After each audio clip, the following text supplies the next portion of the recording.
Bismillahirrahmanirrahim. Raditu billahi robban wa bil islami dinan wa bi Muhammadin nabiyya wa rasulah. Rabbi zidni ilma warzuqni fahma waj'alni minas sholihin. Amin ya rabbal alamin. Oke, alhamdulillah, terima kasih. Untuk hari ini, pagi ini kita latih kita untuk pembelajaran. Pada pertemuan kali ini kita absen dulu kehadirannya ya sebelum menuju pembelajaran dari Aditya Niki.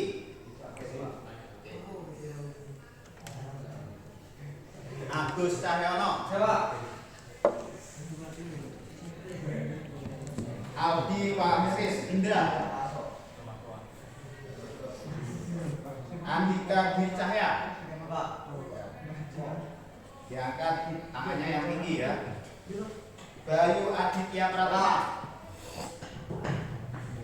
Bayu Ilham Saputra. Devan Prayuda. Tolong ini nih di Mas ya. Dimas Pratama. Doni Putra. Dwi Yulianto. Elda Mesendi Pratama. Faris Dwi Hermawan. Daril Laing. Dagu Andrian. Ya, Dagu. Oh ya. Yang mundur namanya biar ketahuan siapa yang hadir ya. Irfan Asyari. Lega Kristanto. Muhammad Wahyu Agung Kamdani. Nindra Ubaidillah. Pagon. Rega Arif Firmansyah. Renaldi Sandi. Ya. Oh ya, Cin. Rizal Bekti. Satria Ari. Ya. Tatak Eko Widodo. Taufik Hadi Samudra. Eko Nuria Fernanda. Tidak ada? Oh ya, absen terakhir. Ya, sekali lagi ketika di absen antusiasnya ya, karena ini masih pagi. Sudah sarapan semua? Belum.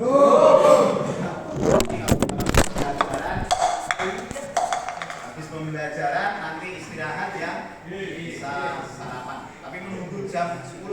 Nanti ya.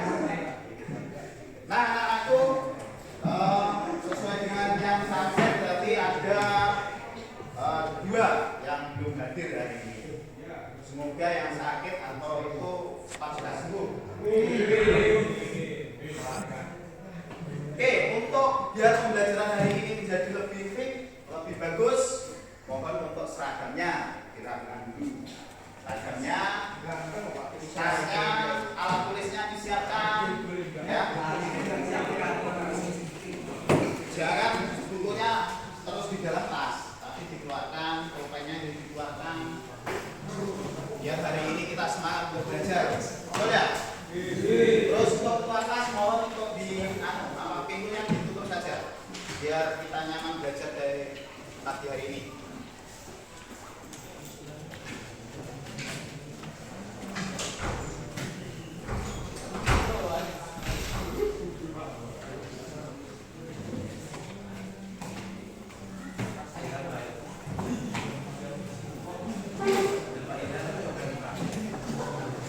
Sudah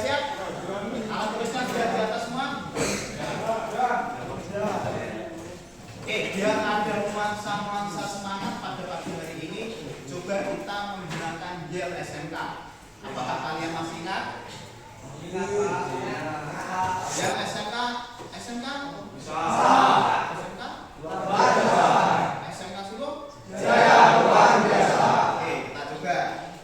Dan saya arahkan dengan kepala tangan. Cukup kalian mengatakan saja ya. SMK? Bisa. SMK? Luar biasa. SMK Solo? Jaya luar biasa. Harus semangat. Yuk. Oke, terima kasih. Berarti kita sudah pembelajaran. Oke, untuk mengawali ini saya akan melihatkan video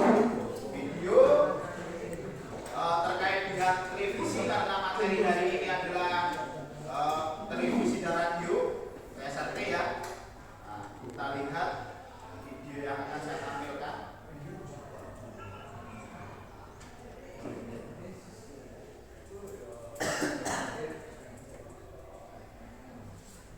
Silakan anak-anak nanti disimak.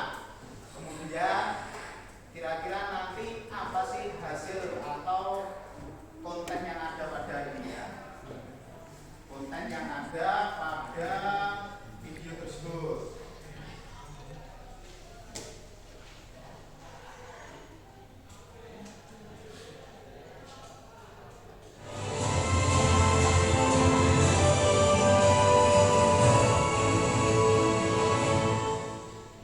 Pemirsa, peralihan TV analog ke TV digital mulai 30 April mendatang. Kadis Kominfo Provinsi NTB mengingatkan masyarakat untuk tidak membuang TV tabung sebab masih bisa digunakan dengan menambahkan set-top box atau STB. Peralihan TV analog ke TV digital atau analog switch off atau ASO perlahan mulai berlangsung 30 April mendatang. Dalam masa peralihan ini, Kepala Dinas Komunikasi dan Informatika Provinsi NTB mengingatkan agar masyarakat tidak perlu panik. Selain itu, masyarakat yang selama ini menggunakan TV tabung atau TV analog agar tidak membuang TV mereka. Sebab TV tabung tersebut masih bisa digunakan, hanya ditambahkan dengan set top box atau STB. STB sendiri menurut Kadis Kominfo NTB selain disiapkan oleh penyelenggara bus dan pemerintah, juga sebenarnya bisa dibeli oleh masyarakat dengan harga yang bisa dijangkau. Ini kan TV tabung ya, TV yang masih drop ya. Itu yang menggunakan STB, jangan dibuang, jangan dibuang. Jadi itu tidak menggunakan STB sama antennya, biasanya saya itu menggunakan siaran kita.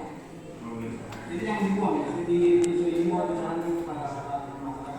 Jangan membuang televisi tabung yang ada di masing-masing rumah. Karena itu hanya dengan STB sudah bisa menangkap siaran itu. Adapun Kota Kupang merupakan salah satu kota di Provinsi NTB yang akan dihentikan siaran TV analog per 30 April mendatang dan akan dihentikan seluruh siaran analog per November 2022 mendatang. Masyarakat perlu beralih ke TV digital sebab mendapatkan informasi dan juga hiburan beragam dengan kualitas terbaik.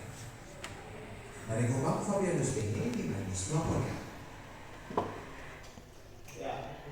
Di situ berarti ada penggalan cerita atau penggalan satu cerita. Ya enggak? Iya.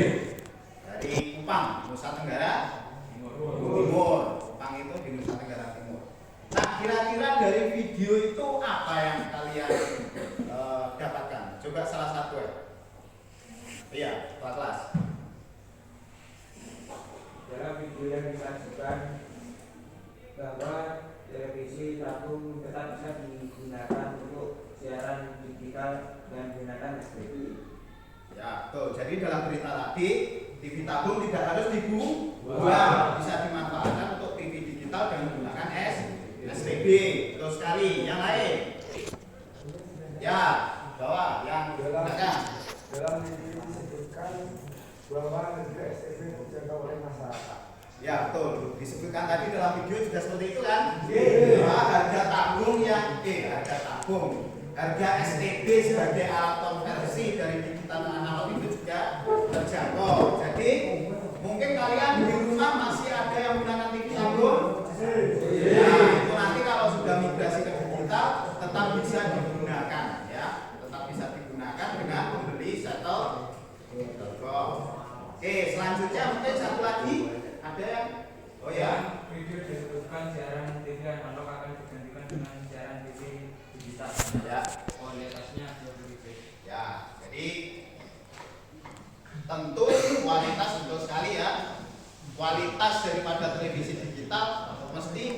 lebih berkualitas daripada TV analog. Makanya pemerintah mendorong supaya bagaimana siaran televisi yang analog menggunakan frekuensi yang lebar itu bisa diganti dengan digital yang frekuensi lebih kecil. Jadi satu frekuensi yang analog itu bisa ditempati oleh banyak televisi digital gitu. Biar siarannya semakin banyak. Nah, itu mungkin dari materi untuk mempelajari bahwa kita belajar televisi tabung, yang kita pelajari itu ternyata masih berguna, ternyata masih digunakan. Jadi untuk servis televisi tabung masih semangat kan? Karena yang hari ini kita akan pelajari adalah catur daya. Catur daya itu dimanapun televisi itu mesti menggunakan, baik yang LCD ya, yang semua flat itu semua juga menggunakan apa? Menggunakan catur daya. Dan prinsip kerjanya ya sama dengan catur daya di dalam catur daya televisi tabung. Oke. Kemudian saya mungkin akan lihat presentasi atau materi kita hari ini.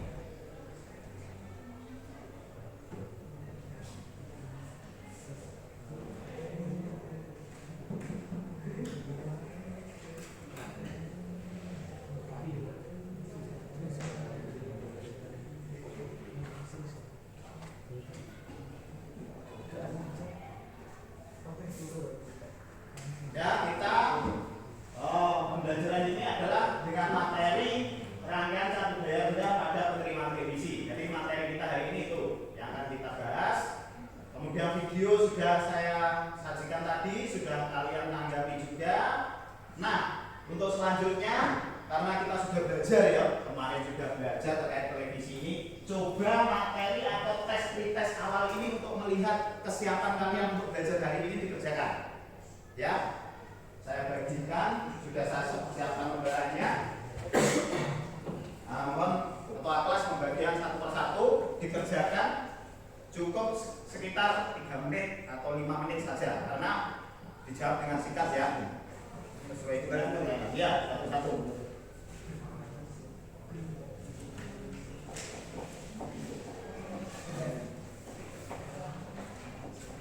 Permisi Pak Al-Masri, Bu Evi. Ya, Pak Al. Ya, ini ada peringatan 5 menit, kurang lebih 2 menit lagi Zoom saya off Bu. Atau di restart dulu Bu ya? Ya, karena ini. Ya, Bang Hendra. Atau kalau barunya diganti ke Bu Evi, apa bisa langsung lebih lama ya? Ke Bu Evi atau Saal?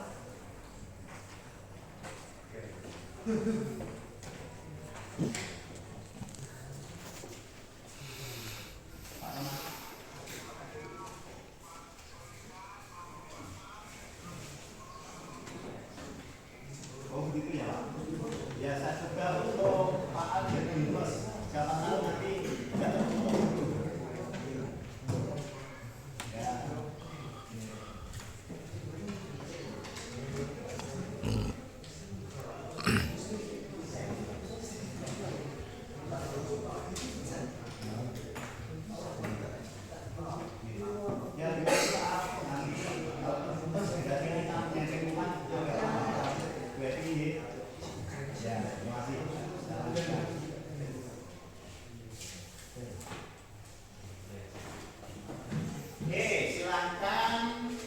Dikerjakan 2 soal itu untuk melihat kalian berapa siap untuk materi hari ini.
dikerjakan semampunya sesuai dengan apa yang sudah kalian tangkap kemarin ya. Kita sudah belajar terkait itu.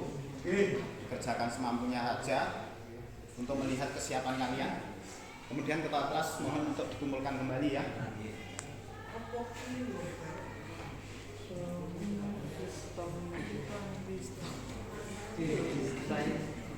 Bagaimana apa yang dikatakan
AUX mode. Oke, terima kasih. Ada yang belum? Belum. Stop. Zoom saya mati. Hari ini saya sudah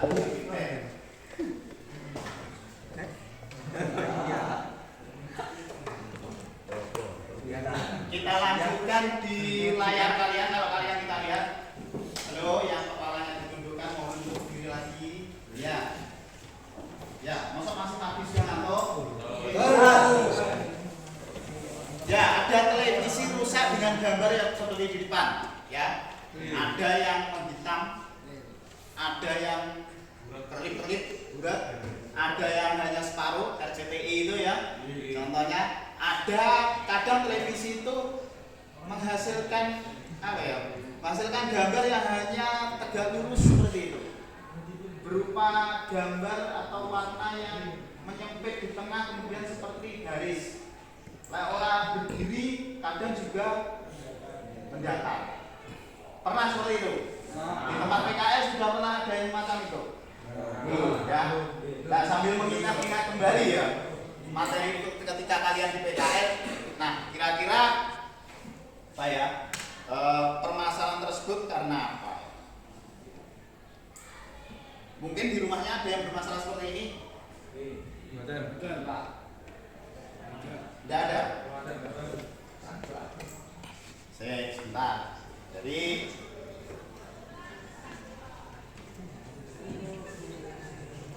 Jadi kerusakan ini bisa disebabkan oleh berbagai hal, karena pemakaiannya sudah terlalu lama, ya kan? Ada beberapa komponen yang di dalamnya error, kemudian menghasilkan gambar seperti ini. Ada yang menghasilkan gambar tidak ada gambar sama sekali. Nah, kemungkinan kerusakan ini kalau kita pelajari yang kemarin, yang terdiri dari televisi itu dari berbagai macam blok, ya kan? Iso blok power supply, iso blok RGB, iso blok pada antena, ya, pada blok CRT, blok pada tabung, kan seperti itu. CRT tabung itu bisa juga dayanya yang tinggi horizontal yang dihasilkan oleh playback, bisa juga dari satu daya rendahnya kita, ya, dari power supply yang ada pada sisi AC di di Bank Indonesia awal-awal itu di Elko besar itu juga bisa seperti itu. Nah, kerusakan semacam ini kita sebagai seorang teknisi harus tahu cara menanganinya. Makanya hari ini kita belajar terkait dengan catu daya televisi. Catu daya televisi. Nih materi kita KD yang kita gunakan yaitu menganalisis rangkaian catu daya rendah pada rangkaian penerima televisi. Itu pengetahuannya. Jadi kalian harus menganalisis. Kemudian yang kedua, keterampilannya atau KD-nya yaitu mengukur tegangan catu daya rendah pada rangkaian penerima televisi. Jadi gambarannya sudah tahu. Nanti akhir daripada kegiatan kita itu adalah menganalisis. Tapi sebelum menganalisis itu kalian juga harus terampil dalam mengukur. Jadi kalau kalian dua keterampilan ini tidak tercapai, maka pembelajaran pada dua pertemuan kali ini itu gagal. Ya. Jadi tujuannya satu, siswa dapat menjelaskan pengertian rangkaian catu daya rendah. Yang dikatakan rendah itu yang mana? Yang dikatakan tinggi itu yang mana? Yang kedua, siswa mampu mengidentifikasi konsep rangkaian catu daya. Cara kerjanya dari catu daya itu piye carane? Komponen yang ada di dalam catu daya rendah itu terdiri dari opo wae. Ya, itu konsepnya. Kemudian kita mampu menganalisis hasil pengukuran. Ketika kita sudah diukur, oh hasil pengukuran ternyata tidak sesuai dengan standar. Nah ini karena apa? Ya, ujung-ujungnya adalah kita mendeteksi akan kerusakan. Nah keterampilannya itu adalah siswa dapat mempraktekkan analisis hasil pengukuran. Jadi intinya kalian dapat menentukan kerusakan dengan cara menganalisis hasil pengukuran. Oke, saya lanjutkan. Itu adalah materi kita hari ini. Di 2 hari ke depan, untuk memperdalam pengetahuan kalian, ini saya tampilkan video bagaimana catu daya rendah dan catu daya tinggi itu bekerja. Ada yang ngantuk? Ya kita. SMK? Bisa. SMK? Luar biasa. SMK sudah? Luar biasa. Yang tasnya di atas meja di belakang diturunkan dulu ya, biar betul. Oke, silahkan simak materi ini dari YouTube ya. Jadi kalian bisa belajar materi televisi itu dari berbagai macam referensi. Saya tunjukkan salah satu contohnya adalah dengan mengambil konten dari YouTube. Yang penting bisa dipertanggungjawabkan sumbernya. Tidak bodoni, ya kan? Nah, contohnya dari Pak Dedi dari SMK 4 ini ya. Daripada pesawat televisi warna, kita akan coba kenali di mana sumber tegangan kita dan budaya bertegangan rendah dan budaya bertegangan tinggi. Kalau kita bisa identifikasi daripada ini adalah hasil RGB output, kemudian ini blok curang.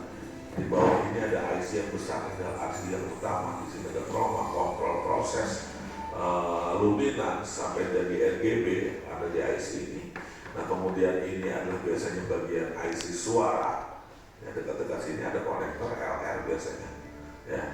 Nah kemudian ini adalah panel depan. Ya. Ada program naik, program turun, volume, menu dan lain-lain. Nah ini adalah penerima inframerah dari remote control. Kemudian ini adalah LED indikator dan sisanya ini adalah pembangkit tegangan rendah. Jadi SMPS catu daya tadi tegangan rendah daripada televisi warna ini diperoleh dari SMPS switching mode power supply. Ya kemudian yang ada playback yang sama seperti di hitam putih. Ya, ini adalah bagian penyedia tegangan tingginya. Ya, catu daya bertegangan tingginya adanya di playback. Jadi dia bersebelahan saja, sebelahan-sebelahan. Ya, sama di hitam putih dan warna untuk penyedia tegangan tinggi diperoleh dari playback dan horizontal. Jadi di dekat playback ini pasti ada transistor 3 kaki atau flat MOSFET ya. Dia dikasih AC. Nah, berarti ini adalah horizontal outputnya. Dekat-dekat sini ada trafo ya. nyebrang di sini biasanya, karena dia akan menuju horizontal oscillatornya biasanya dari sini. Inilah IC vertikal, tapi yang jelas ini horizontal untuk masuk ke playback. Nah, playback inilah nanti dia akan menghasilkan tegangan tinggi. Ya, dia punya dua kabel. Kalau kita lihat dari playback ini, outputnya dia ini yang tegangan tingginya, tapi masih dia ada dua kabel lagi dengan ada dua pengaturan fokus dan screen. Ya, kadang-kadang ada kontras di sini ya. Nah, ini dua kabel, tiga kabel ini berarti isinya semua tegangan tinggi. Kalau di TV warna ininya adalah 20 kV 14 in ya. Ininya dari anoda adalah masuk ke tabung 20 kV.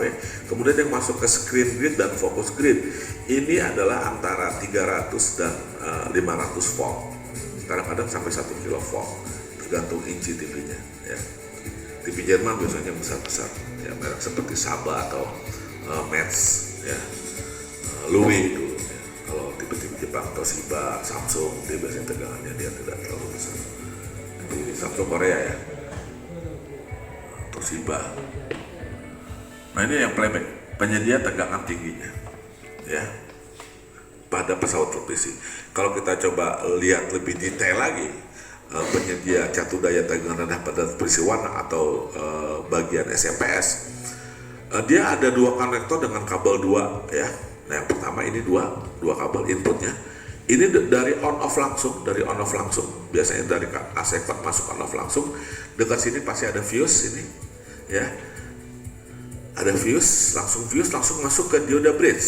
Nah, ini dia. Jadi bedanya SMPS dengan catur daya biasa. Biasanya kalau catur daya biasa pasti dari AC code on off masuk dulu ke trafo. Kalau ini nggak, langsung ke dioda bridge. Dioda bridge disearahkan, kemudian diratakan langsung ke C. Jadi ini adalah penyearah rectifier bagian awal ya. Ini MOSFET-nya ya. Nah, dua terminal tadi, satu terminal dari AC code dan satu lagi dia terminal dari degaussing. Yang dekat ini pasti ada kotak hitam, namanya adalah PTC. Ini adalah EMI filter ya. Ada kumparan-kumparan coil ya. Electromagnetic interference filter ya, jadi supaya dia tegangannya bersih ya, tidak dengan adanya TV ini nggak ada tegangan bocor yang bisa merusak ke rangkaian-rangkaian yang lain ya.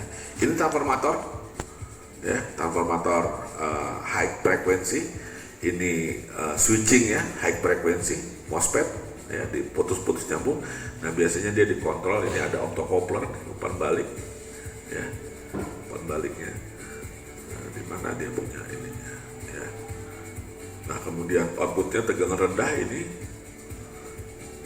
Nah, disinilah keluar tegangan 140, 5 volt, 12 volt, kadang-kadang 5 volt, ini ada 7805 satunya ya, ada 33 volt.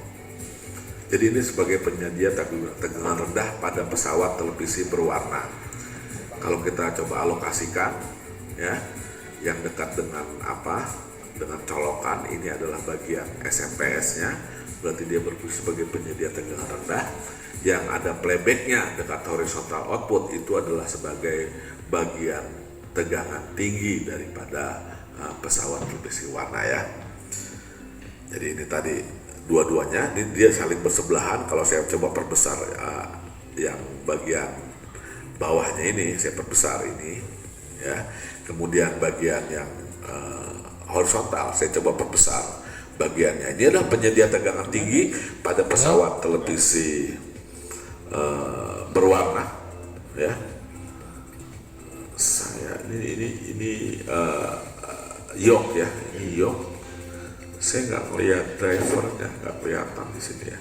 Oh sorry, ini yoke nih. Ini depression yoke-nya ya. Dari horizontal kan ada yang ke yoke, dari vertikal juga ada yang ke yoke. Ya, ini horizontal outputnya. Horizontal output inilah akan diberikan ke playback akan menyediakan tegangan tinggi. Ini dua kabel dari fokus grid dan screen grid yang utamanya ada di sini. Oke, cara kerja SMPS sebagai penyedia tegangan rendah pada pesawat televisi warna, dia mendapatkan suplai dari 220 volt, kemudian dia akan menghasilkan tegangan rendah. Ya, rendahnya ya kalau dipegang nyetrum semua ini ya. Jadi beda penyedia tegangan rendah pada televisi hitam putih, catur dayanya adalah konvensional. Konvensional itu artinya adalah masih menggunakan trafo, dioda C dan regulator sederhana saja. Tapi untuk sistem penyedia tegangan rendah pada TV warna dia menggunakan sistem SMPS. Ya. Ciri-cirinya adalah masukkan inputnya ada switch on off, dia ada ME filter, ya, electromagnetic infrared, kemudian dia ada PTC dan ada degaussing coil. Ya. Kalau coba tadi saya coba gambarkan ini yang input AC-nya, ya, sampahnya tidak digambarkan di sini. Ini yang filter MI, EMI, ya, kemudian ini yang PTC-nya, ini degaussing coil. Degaussing coil melingkar di tabung gambar. Nah, tegangan AC 220 volt ini akan langsung disearahkan, beda dengan catur daya biasa. Pada tipikal putih warna itu tegangan AC yang 220 volt langsung disearahkan oleh penyearah pertama. Jadi untuk diagramnya itu ada dua buah rectifier pertama, rectifier kedua, filter pertama, ada filter kedua. Nah, bedanya adalah yang ini adalah untuk tegangan tinggi dan frekuensi rendah. Jadi apa bedanya penyiaran rectifier 1 dan penyiaran rectifier 2? Ini adalah menyiarahkan, mengubah AC menjadi DC untuk tegangan yang tinggi tapi frekuensinya rendah. Kalau yang di rectifier 2 adalah justru terbalik, dia frekuensinya tinggi, tegangannya rendah. Ya, jadi DC filter 1 fungsinya itu apa? Meratakan tegangan, ya, tinggi dari penyiaran pertama dengan frekuensi rendah, ya, masih 50 Hz. Nanti setelah lewat trafo ke sini di switching dengan high frekuensi, maka di sini akan dapat frekuensi tinggi. Jadi dia punya dua buah perata dan filter, 1 dan 2, satu buah transformator high F frekuensi, makanya transformatornya berinterferik. Ya, kemudian ini adalah MOSFET biasanya sebagai high frequency switching untuk merubah tegangan DC menjadi AC kembali, tapi frekuensinya tinggi. Dia disulut oleh rangkaian PWM, pulse width modulation generator. Ya, dia akan bekerja disinkronkan oleh optocoupler. Jadi di sini setelah dia keluar konsep ada feedback balik oleh rangkaian yang namanya optocoupler. Optocoupler ini bekerja berdasarkan optik, dia punya 4 kaki. Kalau lihat di sini, ya, ini bagian primernya, ini bagian sekunder. Biasanya ini dioda, ini transistor yang mengadu, yang kembali ke inputnya. Ya, supaya apa? Supaya stabil, walaupun bebannya berubah-ubah, nanti keluarannya akan dijaga proses stabil oleh si umpan balik dari optocoupler ini. Jadi cara kerjanya adalah pertama tegangan masuk. Kalau dia on, langsung dipakai dulu buat ke degaussing coil beberapa saat, kemudian baru dia standby. Kemudian tegangan AC ini akan langsung disearahkan. Jadi 220 volt, kalau tadi diturunkan dulu oleh trafo, kalau di switching dia justru langsung disearahkan. Dari 220 volt menjadi 300 volt DC. Oh, dia naik tadi, saya katakan. Oke, anak-anakku. Jadi mungkin itu tadi ya, penggalan video dari konten salah satu kreator YouTube yang menjelaskan terkait dengan kinerja daripada atau sistem kerja dari power supply satu daya rendah. Kalau kita lihat bersama, ya, dari video tersebut itu ada seperti itu bagiannya. Jadi televisi itu ada 2 catur daya, ada catur daya tinggi dan ada catur daya rendah. Yang rendah adalah yang untuk tegangan SMPS, mulai dari 5 volt, 12 volt, 30 volt, 180 volt, seperti itu.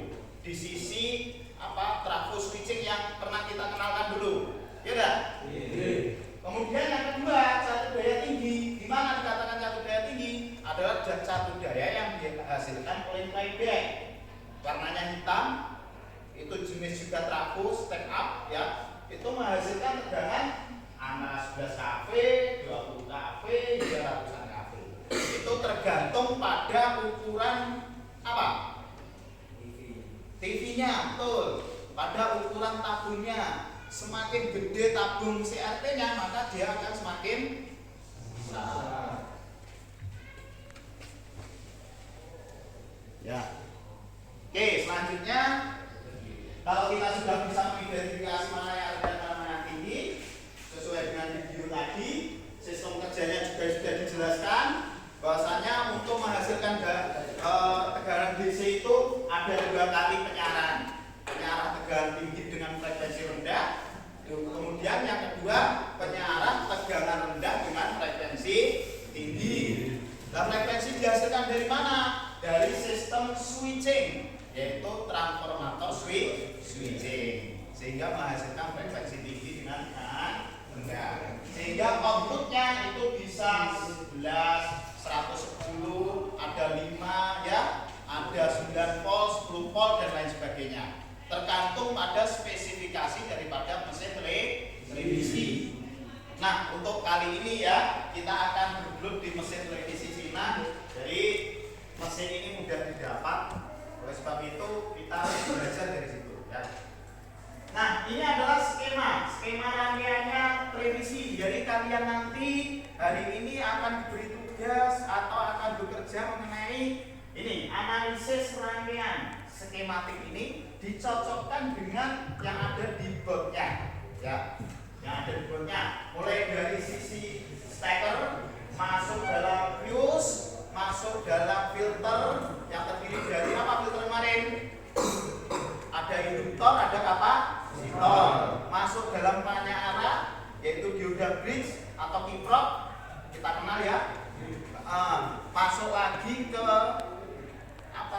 Filternya ada elko besar itu harus diukur ya. Kemudian diswitchingkan, masuk ke trafo switching, akhirnya outputnya. Yang diukur outputnya trafo apa? Setelah dioda. Kalau sebelum dioda kalian ukur, tegangannya masih AC dengan frekuensi tinggi.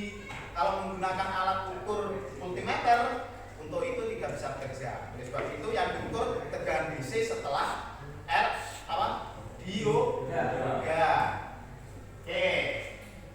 Nah, makanya seperti ini kalian juga sudah pernah melihat ada trafo, ada elko, ada induktor, ada diodanya, ada IC untuk switchingnya, ya, ada autocoupler. Fungsinya autocoupler sesuai dengan penjelasan video tadi adalah untuk menstabilkan tegangan. Jadi dia ketika tegangannya di sisi primer itu kurang, dia akan menaikkan di sisi sekunder. Kalau di sisi sekundernya terlalu lebih, maka sisi primer diberi laporan kalau dia terlalu besar.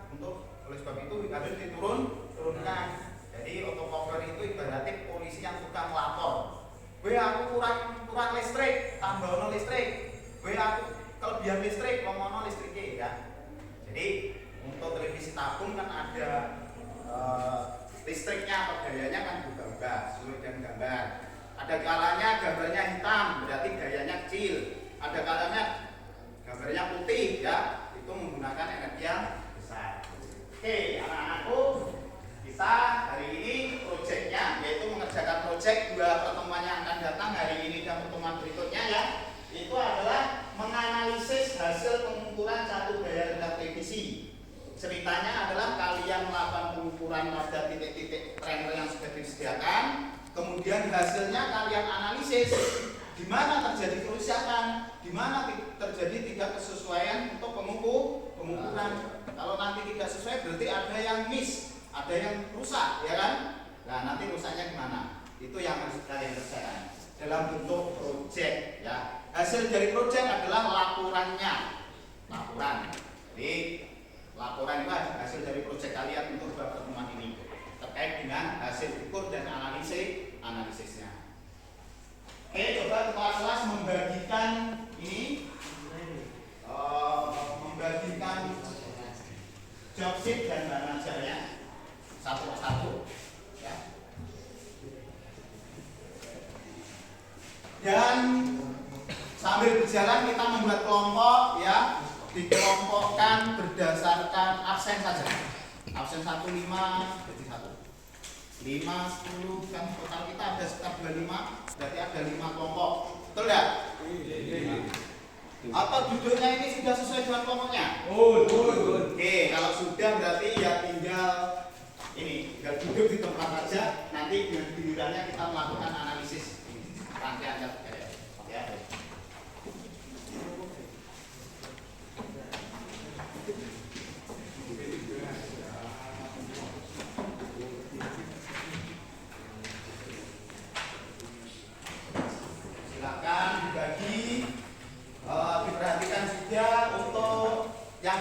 dibaca adalah langkah kerja, ya.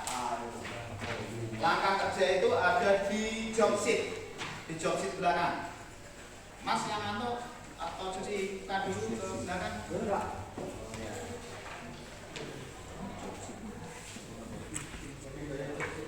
Ya, job sheet belakang itu ada langkah-langkah penyelesaian proyek, ya.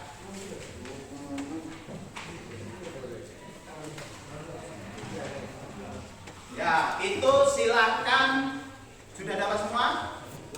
Ya, dibuka langkah-langkah penyelesaian proyek. Silakan diskusikan kelompok kalian, ya. Kira-kira langkah-langkah yang ada di itu sudah sesuai atau belum? Menurut kalian, ya. Kalau sudah sesuai maka kita kerjakan. Kalau ada yang belum sesuai silakan untuk menambah langkah kerja tersebut, ya. Paham?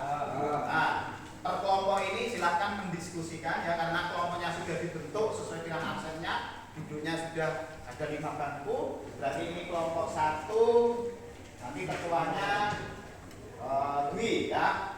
Kelompok 2 Mega, kelompok 3 Faris atau ya Gaduh, ya.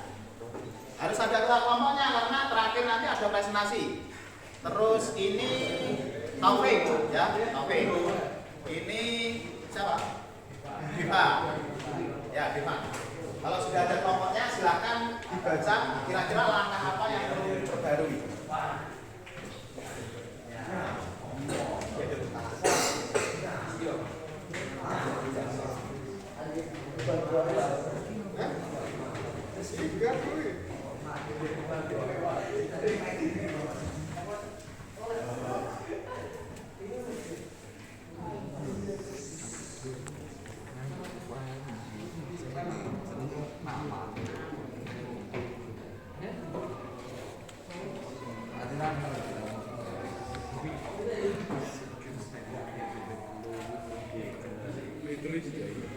Ya, yang akan kita kerjakan langkahnya sampai analisis skematik untuk hari ini. Ya, coba dibaca langkah kerjanya. Siapa tahu ada perubahan dari kalian. Karena langkah kerja itu mestinya kalian yang membuat. Cuma kalau diserahkan terlalu lama karena pekerjaan kita beresiko dengan tegangan tinggi, sudah saya buat draftnya sehingga kalian cukup melengkapinya langkah-langkah kerja untuk proyek analisis ini, ya.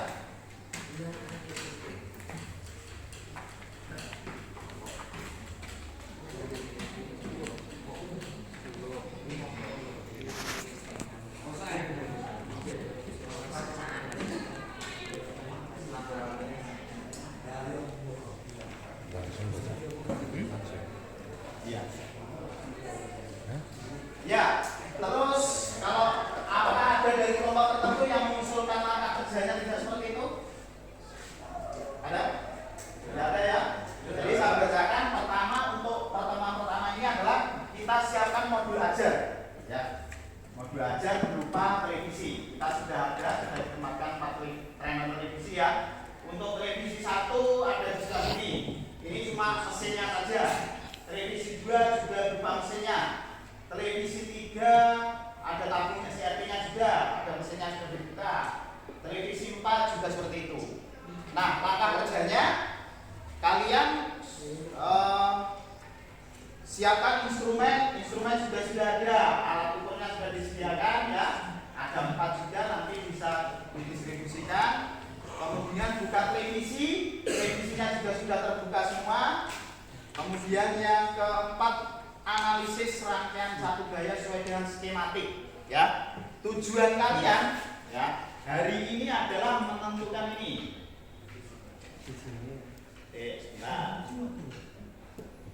Nah, menentukan titik-titik itu. Jadi di job sheet kalian ada gambar nomor 1 skema rangkaian satu gaya. Itu sudah saya tandai titik pengukurannya, ya. Ada TP1, ada TP2, ada TP3 sampai TP8. Hari ini untuk pertemuan pertama cukup kalian menunjukkan di mana titik ukur tersebut. Jadi kelompok 1, 2, 3, 4 mengikuti kelompok D. Kelompok 1 titik 1, kelompok 2 titik 2, kelompok 3 titik 3, kelompok 4 titik 4. Siap? Silakan menyelesaikan untuk kelompok 5 nanti yang lain selesai dulu. Ya, silakan mejanya dibawa ke trainer revisinya. Kemudian kalau sudah selesai angkat tangan minta dikoreksi revisi saya ya. Ya, silakan menyelesaikan.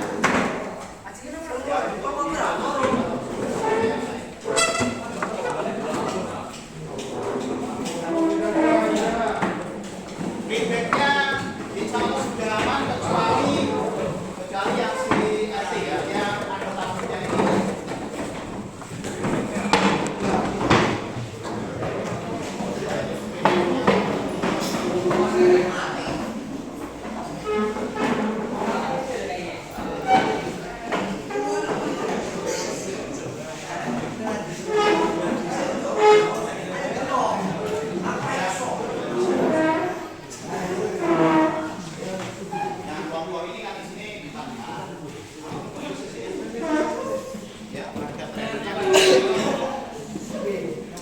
Ya, sekali lagi jangan melakukan pengukuran dulu atau melakukan di top nih ini ojo ya. Yang pertama itu tunjukkan kepada saya titik kedalaman titik ukur itu kalian akan mengukur di sebelah mana ya.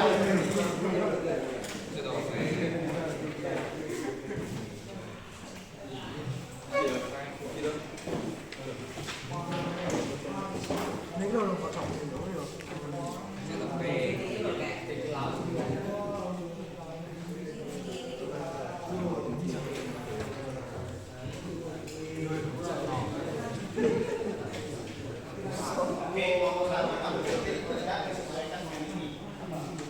Titiknya kemana? Kalau sudah ketemu nanti tunjukkan kepada saya. Ya, titiknya di sebelah mana? Jangan main HP. Ya, ditentukan sesuai dengan gambar tadi. Ya.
Ya, ada yang sudah menemukannya?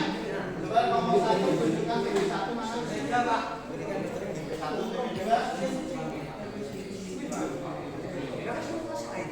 Ya, pinter wi. TP3 masih di AC. TP3 itu sebelum kiprok, sebelum tiga. Tiganya ini. Jadi sudah ini loh. Titik 3-nya titik 4 dan titik 5 nih ada di sebelah situ ya. 5, 6, 7, 8. Ya sudah ya. Oke, ganti ke kelompok 5. Silakan kelompok 5 lihat sini di titik 1.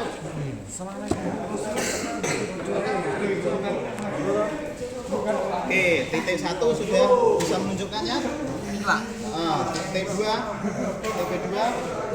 yang lain memperhatikan loh ya. TV3, TP3 itu sebelum elko, itu TP4. Ini ada elko besar itu TP4. TP3 itu sebelum dioda, berarti sebelah sini. Ya. Masa, ya. Terus titik 5, 6, 7, 8 berarti di sisi outputnya trafo. Berapa? Diodanya berapa? 4 Pak. Ya betul ya, diurutkan dari yang tegangan tinggi nanti. Ada yang 110 sampai pada 25 kV, 25 volt. Oke, silahkan kembali. Untuk kelompok 2, kelompok 3 sudah. Titik 1 mana? Titik 1. Titik 1 mana? Titik 1. Nah, TP1 sebelah sini iki ya. Kemudian TP2 sebelum filter. Oke, setelah pause tapi sebelum filter berarti iki sama ini, ya kan? Terus TP3 sebelum dioda. Sebelum 4 dioda nih mana letaknya 4 dioda? Sebelum kaki dioda. TP4 nya di elko besar. Terus TP yang lain yang 4 itu ada di outputnya. Mana outputnya? Gambar diodanya. Oh ya, oke. Sudah paham ya? Oke. Jadi kelompok 3 oke. Kelompok 4 bisa ditunjukkan TP1 nya. Oke, TP2 nya. Oke, TP3 sekitar fuse itu ya. TP4 nya oh ya, TP5 5678 sudah ketahuan ya, diurutkan dari sebelah sini. Oke, yang merasa sudah silakan kembali lagi ke kelompok 5.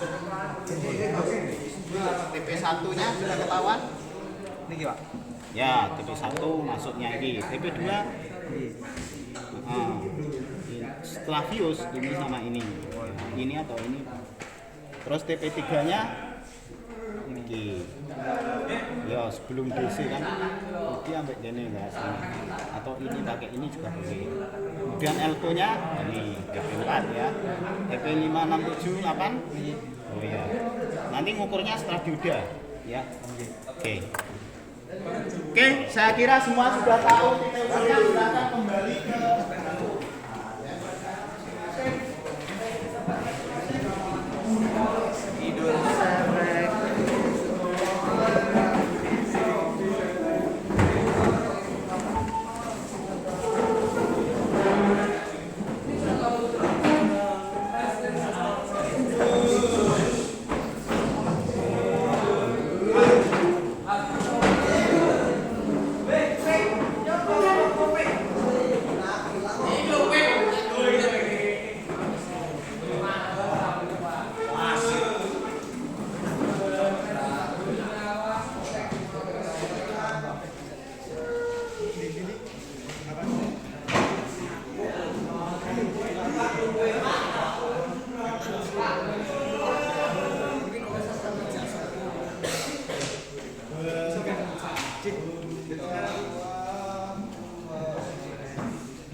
jadi sudah jelas ya. Titik ukur mana yang harus diukur? Ya, ini adalah pertemuan pertama kita. Jadi nanti akan dilanjutkan di pertemuan kedua. Nah, kira-kira langsung kesimpulan apa yang kalian dapat hari ini? Salah satu, ya apa? Untuk menjadi teknisi elektronik atau televisi yang terampil, kita harus tahu konsep kerja rangkaian elektronikanya. Ya, jadi betul. Jadi yang didapat hari ini adalah untuk menjadi seorang teknisi itu harus tahu skematik diagram benar-benar ya, untuk profesional. Coba diperhatikan yang lain. Ya.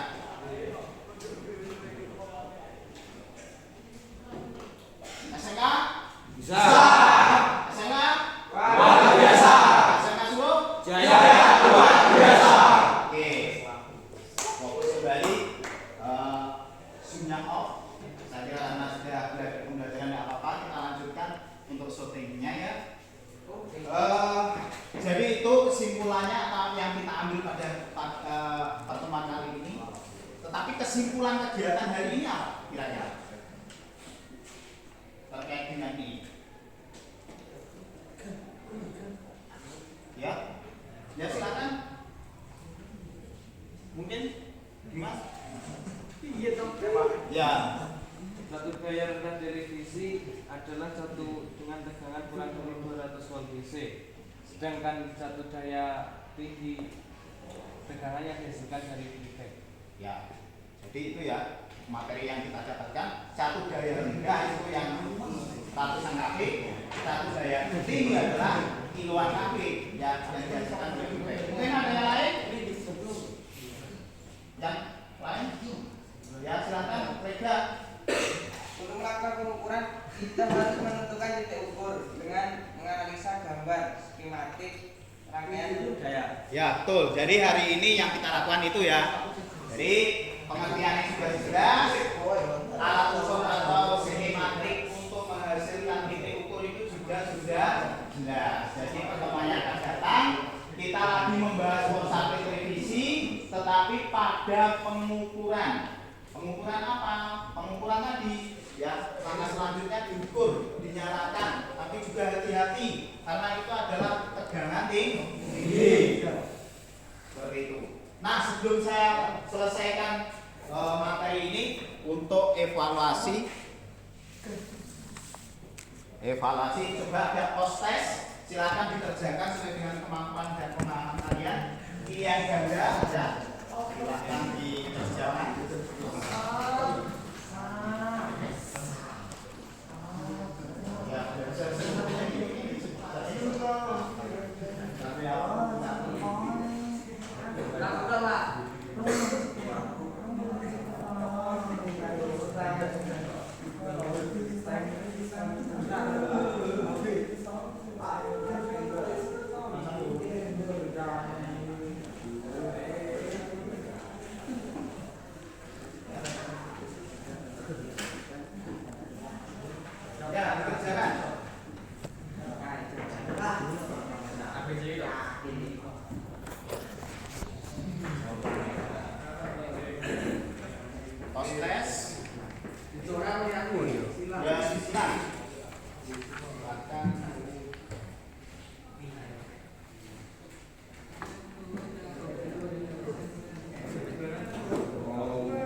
Yang belakang, bisa sholat begini. Dikerjakan di polisi deh. Polisi ya.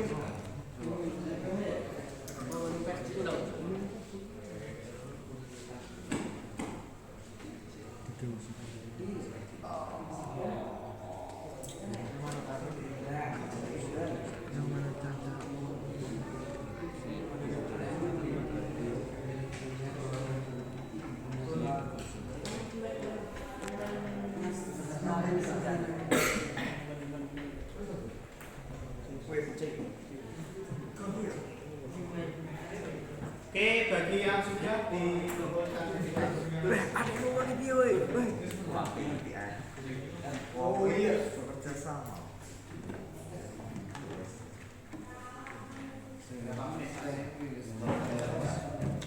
Satu jam ini.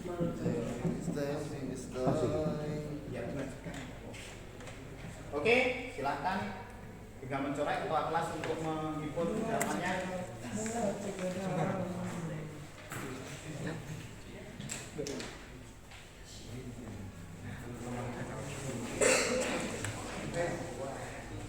Sampai jam 3. 1 jam lagi.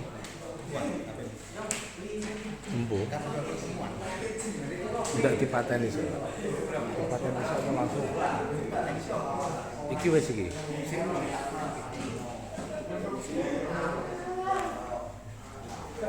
Iki sak jamnya lho, ora 45 menit lho.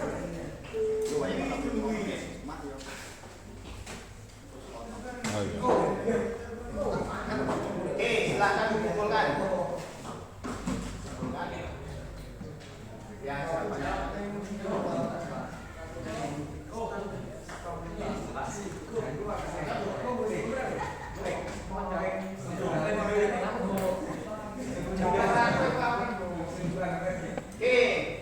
jawaban untuk proses sudah saya dapatkan, nanti saya Untuk selanjutnya kita buka LMS ya, LMS untuk kelas. Mungkin di sana kita akan belajar masuk yang dulu kita pakai ya, semua data. Kemudian selanjutnya untuk materi pertemuan selanjutnya melanjutkan kegiatan kita ini. Kalau ini sudah menentukan titik ukur, berarti besok pertemuan berikutnya melakukan pengukuran dan menganalisis kesimpulan apa yang kalian dapat